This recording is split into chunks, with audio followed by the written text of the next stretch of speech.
مجھے بھی تو ہر وقت ڈانٹتے ہیں کہ بھائی کہا کرو، بڑا ہوں نام مت لیا کرو وغیرہ۔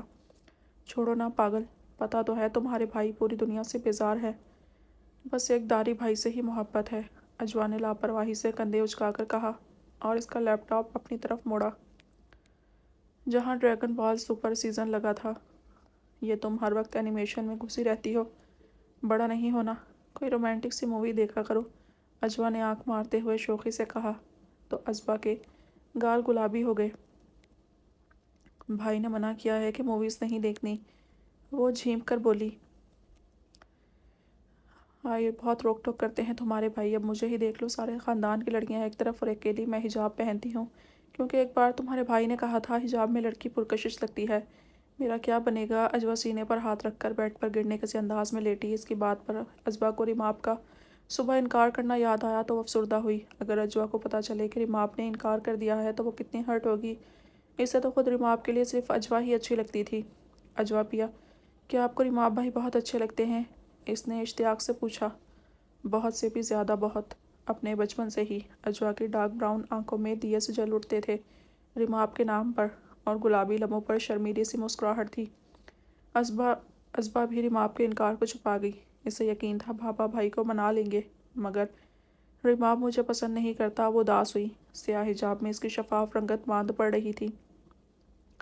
لیکن وہ آپ سے بات کرتے ہیں، ڈانٹتے بھی نہیں ہر وقت، اور آپ کے ساتھ ہنستے بھی ہیں۔ آپ کو ہر کوئی پسند کرتا ہے، پھپھو بھی۔ اجوا رشک سے اس خوش نصیب لڑکی کو دیکھ رہی تھی۔ پھپھو جو انتہا کی مغرور اور سخت مزاج تھیں، وہ اگر کسی کو پسند کر لیں مطلب وہ بندہ واقعی خوش نصیب تھا۔ ویسے تو بھائیوں کا شمار بھی شہر کے امیر اور کامیاب لوگوں میں تھا، مگر پھپھو کا سسرال رئیس تھا اور اس بات کا وہ جتنا غرور کرتی کم تھا۔ انہیں بھائیوں کی سب اولادوں سے ہی پیار تھا۔ ریماب سے کچھ خاص لگاؤ تھا، مگر صرف اجوا سے ان کا سلوک نفرت آمیز تھا۔ اجوا کا چھوٹا دماغ اس بات کی وجہ نہیں سمجھ پاتا تھا۔ ایسا بھی نہیں ہو سکتا کہ وہ سوتیلی ہو، کیونکہ بابا کو اس سے ریماب بھائی کے برابر پیار تھا۔ ایک بار اجوا کے خوفزدہ سوال پر کہ کیا وہ ان کی سوتیلی بیٹی ہے، انہوں نے تڑپ کر اسے سینے سے لگایا تھا۔ تم میری اپنی بیٹی ہو اجوا، تمہارا باپ میں ہی ہوں، ان کے جواب نے اسے مطمئن کر دیا تھا۔ ہاں، بہرحال مما کی سختی اور ہر وقت ڈانٹ ٹپٹ پر اسے یقین ہو گیا تھا کہ وہ سوتیلی ماں ہیں، جنہیں ریماب بھائی تو اچھے لگتے ہیں مگر اجوا نہیں۔ اپنے خیالات جھٹک کر وہ بلا تکان بولتی اجوا کو شوق سے اپنی آنکھیں پھیلائے سننے لگی۔ اسے اجوا کی باتیں پسند تھیں اور اجوا کو اس کا یوں شوق اور توجہ سے ہر بات سننا پسند تھا۔ اس لیے ایج ڈفرینس کے باوجود ان میں اچھی دوستی تھی۔ وہ چرچ کے باہر بینچ پر سر ڈالے بیٹھا تھا۔ Adam, father George is disappointed, why are you giving me hard time? Adam, father George مایوس ہے، تم مجھے سخت وقت کیوں دے رہے ہو؟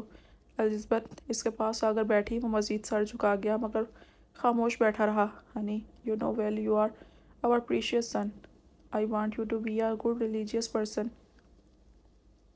پیارے، تم اچھے سے جانتے ہو تم ہمارے قیمتی بیٹے ہو، میں چاہتی ہوں تم اچھے مذہبی انسان بنو۔ الزبتھ نے فکر سے اسے دیکھا۔ اس سے آج ہی فادر جارج سے کہا تھا تمہارے بیٹے میں بغاوت پیدا ہو رہی ہے، اور یہ بھی کہ وہ دل سے جیزس کو نہیں مانتا، اور پوری شاہ فیملی کو خوف تھا کہ وہ ان کے ہاتھ سے نہ نکل جائے۔ ان کے اور بھی بچے تھے، سب ہر سنڈے خوشی سے چرچ جاتے تھے، مگر ایڈم کا معاملہ الگ تھا۔ وہ چھوٹی عمر سے ہی چرچ سے دور بھاگ رہا تھا۔ I don't feel peace in church, Mum. Everything is feel fake to me. Father can't answer my question properly. Whenever I try to know about real God, he stops me. مجھے church میں سکون نہیں ملتا ماں، میرے لیے ہر چیز جھوٹی ہے۔ فادر میرے سوالات کا صحیح جواب نہیں دے سکتے۔ جب بھی میں نے حقیقی خدا کو جاننے کی کوشش کی، انہوں نے مجھے گناہگار کہتے ہوئے روک دیا۔ اس نے بے چارگی سے ماں کو دیکھا۔ وہ انہیں نہیں بتا سکا کہ وہ جانتا ہے اس کا خدا کون ہے۔ جیسس از اونلی مدر میری سن، God is not father or husband. God is one and only, and this is the only truth. Jesus صرف مدر میری کے بیٹے ہیں، خدا نہ باپ ہے نہ ہسبینڈ، خدا ایک اکیلا ہے اور یہ واحد سچ ہے۔ ایڈم کی بات پر الزبتھ کا دل رک گیا۔ تو وہ کیا کرسچن نہیں؟ اس کے اندر کیا چل رہا ہے؟ اور ماں کے زرد پڑتے چہرے کو دیکھ کر اسے خاموش ہونا پڑا۔ وہ چرچ آتا تھا مگر اس کے دل میں اللہ کا نام دھڑکتا تھا۔ وہ فادر کی اسپیچ نہیں سن سکتا تھا۔ وہ سر ڈالے ان کی باتوں میں غلطیوں کی نشاندہی کرتا رہتا تھا۔ فادر جارج کی اس پر خاص نظر رہتی تھی، بقول ان کے وہ ان فیوچر ان کی جگہ لے۔ Adam, Is my son just a word, father is enough, he called me. Adam میرا بیٹا ہے، ایک لفظ فادر کافی ہے جو اس نے مجھے بلایا۔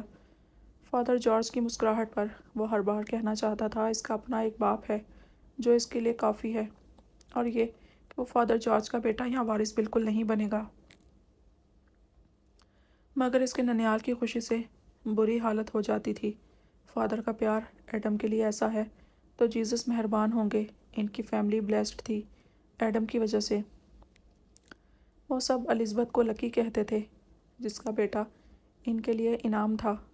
ایڈم کی نیلی آنکھوں میں نمی پھیل جاتی تھی اپنی بے بسی پر۔ میں اللہ کو جانتا ہوں اور مجھے جیزس کے پاس چرچ جانا پڑتا ہے، مدر میری کو مانتا ہوں، مگر یہ بھی جانتا ہوں کہ خدا سے کوئی رشتہ نہیں ان کا۔ میرا دل مطمئن ہے مگر میں فیملی کو مطمئن نہیں کر سکتا۔ وہ اپنے دوست کو سب باتیں بتا رہا تھا۔ اس کا دوست کہتا تھا وہ بہت خوش نصیب ہے کہ پورے کرسچین خاندان کے درمیان رہ کر اللہ کو مانتا ہے۔ وہ خود کو بد نصیب ہی مانتا تھا جو خدا کو جانتا ہے مگر اقرار نہیں کر سکتا۔ وہ الزبتھ کے ساتھ گاڑی میں بیٹھ کر گھر جا رہا تھا۔ جس نے جو ہمت کی تھی مدر میری کے بارے میں وہ بات کر کے اس نے الزبتھ کو پریشان کر دیا تھا۔ وہ خاموشی سے شیشے کے باہر دیکھتا رہا۔ الزبتھ کے ڈرائیونگ کرتے ہاتھ کانپ رہے تھے۔ Adam, mom love you a lot and you love me too, are you? Adam, ماما تم سے بہت پیار کرتی ہیں اور تم بھی ماما سے پیار کرتے ہو۔ کیا تم کرتے ہو؟ خاموشی میں الزبتھ کی آواز گونجی۔ وہ چونکا اور پھر نرمی سے مسکرایا۔ اے لاٹ ممی، مور دین ادرس، بہت زیادہ ماما، سب سے زیادہ۔ اس نے الزبتھ کے سرد پڑتے ہاتھ پر اپنا ہاتھ رکھا تو وہ پرسکون ہو گئیں۔ اس کا بیٹا 17 سال کا ہو چکا تھا، جلد وہ 18 کا ہوگا اور لیگلی شاہ فیملی کی پراپرٹی کا وارث بھی، اور الزبتھ کا خوف بھی اب ذرا کم ہونے لگا تھا۔ ایڈم اسے کبھی چھوڑ کر نہیں جا سکتا۔ Your grandparents always early waiting for Sunday when they will see you, see aunt Rosie is calling, تمہارا نانی نانا ہمیشہ بےتابی سے سنڈے کا ویٹ کرتے ہیں جب تمہیں دیکھیں گے۔ دیکھو آنٹ روزی کا کال کر رہی ہیں، الزبتھ نے مسکرا کر کہتے اسے اپنے ان رشتوں اور محبتوں کا احساس دلایا۔ اسے احساس تھا ان کی محبت کا، مگر وہ یہ بھی جانتا تھا ان کی محبت میں آدھا حصہ ان کے خوف کا تھا۔ Mummy, I am going for camping this week so I will not go this time. میں اس ہفتے کیمپنگ کے لیے جا رہا ہوں، اس لیے اس بار نہیں جاؤں گا۔ ایڈم نے ماں کو آنے والے ہفتے کا پروگرام پہلے سے بتایا تھا۔ الزبتھ نے اوکے کہا، مگر اسے پتہ تھا اس کے نانا نانی کے لیے یہ ہفتہ مشکل ترین ہوگا۔ ان سب کو کیوں لگتا ہے ایڈم انہیں چھوڑ دے گا؟ ایڈم کی آنکھیں ان کے خوف اور پریشانی پر نم ہو گئی رہی تھی تو یہ طے تھا وہ ایڈم پر کبھی یقین نہیں